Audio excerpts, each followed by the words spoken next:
कभी महसूस किया है जब इंसान की जिंदगी सब कुछ होते हुए भी खाली लगने लगे, जब दिल के अंदर एक नजर न आने वाला तूफान उठे जो उसे सही और गलत के बीच फाड़ कर रख दे। आज की कहानी दो भाइयों की है, एक जिसने सब्र और सच्चाई की राह चुनी और दूसरे ने लालच की। एक के हिस्से आई बरकत और दूसरे के हिस्से आई बर्बादी। कहानी सुनने के बाद शायद आप भी अपनी जिंदगी के फैसले बदल दें। बहुत पुराने जमाने की बात है। समंदर के किनारे बसी एक पुरानी सी बस्ती में दो भाई रहा करते थे। दोनों ही मजदूरी करके अपना गुजारा चलाते थे।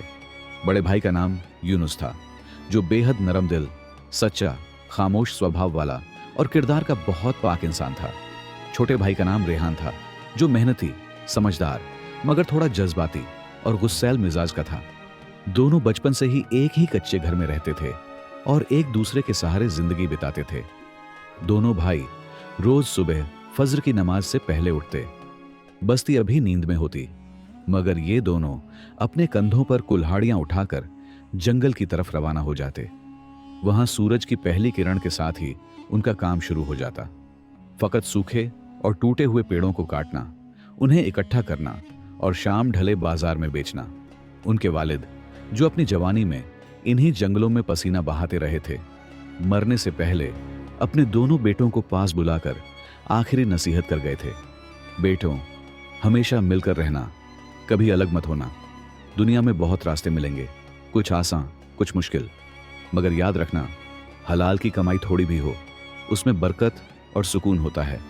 और अमीरी की जल्दबाजी में ऐसा कदम मत उठाना जो तुम्हें गलत राह पर ले जाए। मेहनत में बरकत है और बेईमानी में जिल्लत। ये अल्फाज दोनों भाइयों के दिलों पर हमेशा के लिए नक्श हो गए। यूनुस तो पहले से ही सीधी राह का मुसाफिर था, मगर रेहान जवानी के जोश और ख्वाबों के बोझ में कभी कभी जिंदगी की तलखियों को बड़ा मसला समझ लेने लगता। मगर हर बार जब दिल बहकने लगता, बाप की नसीहत उसे संभाल लेती।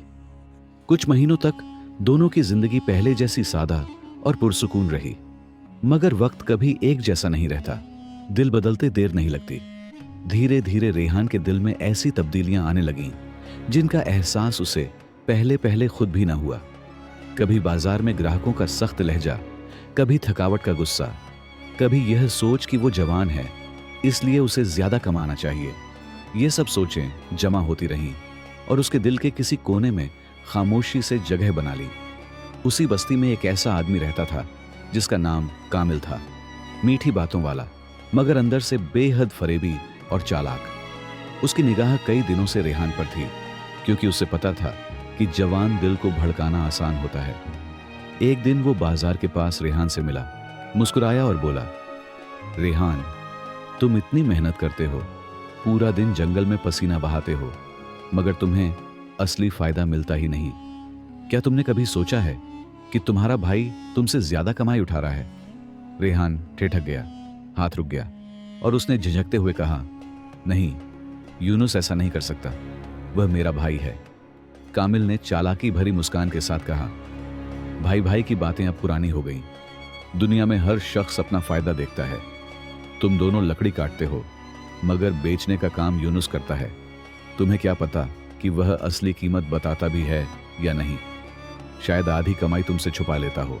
रेहान की सांस अटक गई। दिल में पहली बार शक की सुई चुभी।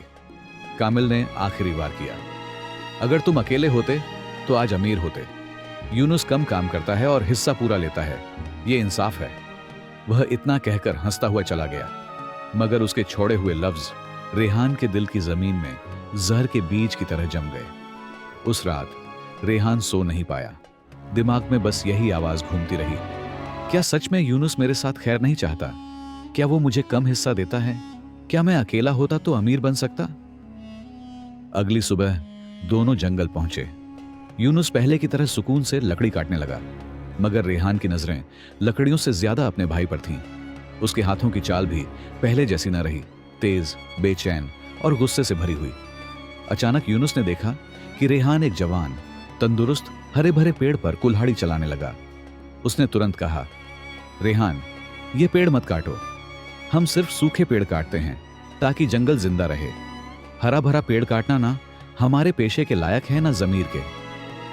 रेहान ने कुल्हाड़ी नहीं रोकी, उल्टा गुस्से से बोला, अगर इस पेड़ की लकड़ी ज्यादा दाम पर बिक सकती है तो हम क्यों छोड़ें? मैं अब सिर्फ पैसे देखूंगा।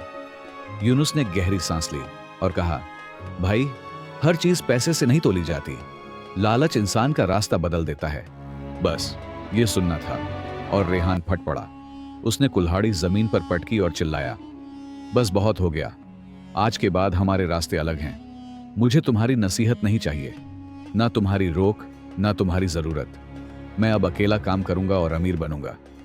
यूनुस पत्थर की तरह सन्न खड़ा रह गया। जंगल का सन्नाटा भी जैसे जम गया। पेड़ों की सरसराहट रुक गई। एक पल में सब बदल गया। रेहान अपनी कुल्हाड़ी उठाकर जंगल की दूसरी दिशा में चला गया और साथ ही टूट गया वह भरोसा जो सालों से दोनों के बीच खड़ा था। उस शाम यूनुस अकेला जंगल में बैठा था, आंखें नम, दिल टूटा हुआ। इतने में एक बूढ़ा दरवेश जो उनके वालिद का दोस्त था वहां से गुजर रहा था। उसने यूनुस की हालत देखी और पूछा, बेटा क्या हुआ? यूनुस ने पूरा किस्सा सुनाया। दरवेश ने गहरी सांस लेकर कहा, बेटा, तुम अपने बाप की नसीहत मत छोड़ो, सब्र करो। अल्लाह वह वक्त लाएगा जब तुम्हें इतना देगा कि तुम हैरान रह जाओगे। तुम्हारा भाई जज्बात में बहक गया है, अल्लाह उसे हिदायत दे। तुम सीधे रास्ते पर चलो। उस दिन रेहान ने जो फैसला किया वही उसकी जिंदगी का सबसे बड़ा मोड़ बना, क्योंकि आगे का रास्ता सीधा नहीं था बल्कि लालच और बेईमानी की तरफ मुड़ चुका था। उस दिन से रेहान की जिंदगी एक ऐसी राह पर चल पड़ी जो चमकदार तो दिखती थी मगर अंदर से अंधेरी थी। अब जब वह जंगल जाता तो पहले की तरह सूखे, टूटे, कमजोर पेड़ नहीं देखता था। उसकी नजर सिर्फ उन पेड़ों पर ठहरती जिनकी लकड़ी सबसे कीमती थी।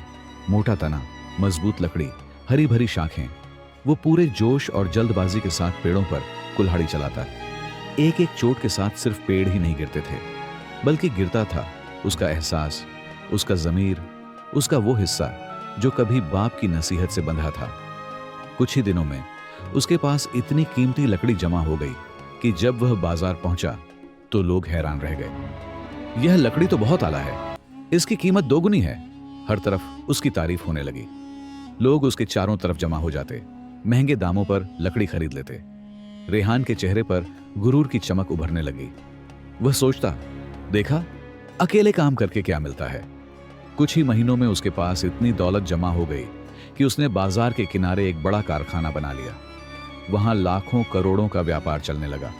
मजदूर रखे गए, तिजारत दूर दूर तक फैल गई। बस्ती में अब लोग उसे अमीर रेहान कहते थे, मगर दौलत के साथ उसका दिल कठोर और आंखें अंधी हो गईं। जहां वह पहले साफ सुथरा काम करता था, अब वहां धोखाधड़ी और फरेब आने लगा। कभी लकड़ी में सस्ता सामान मिला देता, कभी ग्राहकों से ज्यादा पैसा लेकर घटिया माल देता, कभी झूठ बोलकर सौदे करता। अब जो व्यक्ति पूरी दुनिया को धोखा दे रहा था, वह अपने भाई यूनुस को कैसे याद करता? दूसरी तरफ यूनुस की जिंदगी पहले की तरह सादा और मेहनत भरी ही रही। दिन रात काम, सूखे पेड़, हलाल कमाई, गरीबों का ख्याल और चेहरे पर सुकून। उसे दौलत का रत्ती भर लालच नहीं था। वह अपनी पत्नी मरियम के साथ बहुत खुशी और शांति से रहने लगा। इधर रेहान की जिंदगी अमीरी की चमक में डूबी थी। उसकी शादी कामिल की बेटी लैला से हो गई, जो बिल्कुल अपने बाप जैसी थी। चालाक, लालची, शोहरती और दुनियावी चमक दमक की दीवानी। लैला कभी महंगे कपड़े, कभी जेवर, कभी बड़ी दावतें, कभी अनगिनत खरीदारी की फरमाइश करती। रेहान अमीरी के नशे में हर बात मानता गया, चाहे मजदूरों का हक मारना पड़े या ग्राहकों को धोखा। मगर लैला की आदतें सिर्फ खर्च तक नहीं रहीं। वह चोरी छिपे कारखाने की कमाई और जेवरों का हिस्सा चुराकर अपने बाप कामिल को देने लगी। कामिल, जिसने रेहान के दिल में पहली बार शक का जहर बोया था, अब उसकी मेहनत की कमाई लूटने लगा। समय गुजरता गया और बाजार में भरोसे का सिक्का गिरने लगा। एक एक कर ग्राहक दूर होते गए, ऑर्डर रुकते गए, नुकसान बढ़ता गया। फिर एक दिन सब खत्म हो गया। रात के अंधेरे में लैला और उसका बाप घर में रखी सारी नकदी, सोना और कीमती सामान लेकर फरार हो गए। सुबह जब रेहान ने अलमारी के खाली संदूकों को देखा, उसकी दुनिया उजड़ गई। पूरी जिंदगी में पहली बार उसके पैरों तले जमीन खिसक गई। फिर कुछ दिनों बाद तलाक का पैगाम आया। मुझे तुम्हारी जिंदगी में रहने की जरूरत नहीं, मैं तलाक चाहती हूं। घर खाली, दिल खाली, जेब खाली, इज्जत मिट्टी में, सिर्फ पछतावा बाकी। वह एक कोने में बैठा रोता रहा। उसे पहली बार पिता की आवाज याद आई, बेटा, लालच हमेशा तबाही की ओर ले जाता है। मेहनत में बरकत है और बेईमानी में जिल्लत। उसका दिल टूट चुका था। वह जान चुका था कि जिंदगी की सबसे बड़ी गलती क्या थी। रिश्ते छोड़े, जमीर बेचा, लालच अपनाया। काफी सोचने समझने के बाद एक दिन उसने फैसला किया कि वह यूनुस के पास जाएगा। शायद वह उसे माफ कर दे। जब वह यूनुस के गांव पहुंचा तो हैरान रह गया। वह छोटा सा कच्चा घर जहां कभी यूनुस रहता था, अब एक रोशनी और बरकत से भरा सुंदर बड़ा घर बन चुका था। हाथ कांपते हुए उसने दरवाजा खटखटाया। दरवाजा खुला। सामने यूनुस खड़ा था। चेहरे पर वही सुकून, वही मोहब्बत। रेहान रोते हुए बोला, भाई, मैंने बहुत बड़ी गलती की। मैंने तुम्हें छोड़ा, रिश्ता तोड़ा, लालच में अंधा हो गया। दौलत मिली मगर सब छिन गया। मेरी बीवी, मेरा घर, मेरी इज्जत, सब खत्म। मुझे माफ कर दो, मैं बिखर चुका हूं। और वह यूनुस के कदमों में गिरकर रोने लगा। यूनुस ने उसे उठाया, गले लगाया और आंखों में आंसुओं के साथ कहा, रेहान, रिश्ते फायदे से नहीं, मोहब्बत से चलते हैं। हमारी माँ बाप ने हमें इत्तेहाद का रास्ता सिखाया था। कोई भी गलती तुम्हें मेरे दिल से जुदा नहीं कर सकती। आओ, सब छोड़ो और नए सिरे से जिंदगी बनाओ। रेहान की रूह कांप गई। उसके अंदर से एक भारी बोझ उतर गया। उसकी आंखों से आंसुओं की बरसात होने लगी। वह जान गया कि असली दौलत हमेशा रिश्ते और सच्चाई होते हैं।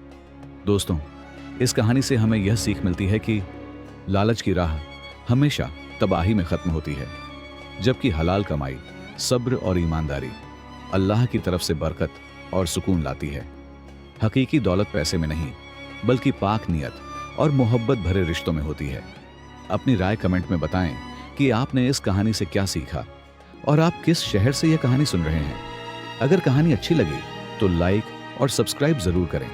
मिलते हैं एक नई कहानी के साथ। तब तक अल्लाह हाफिज।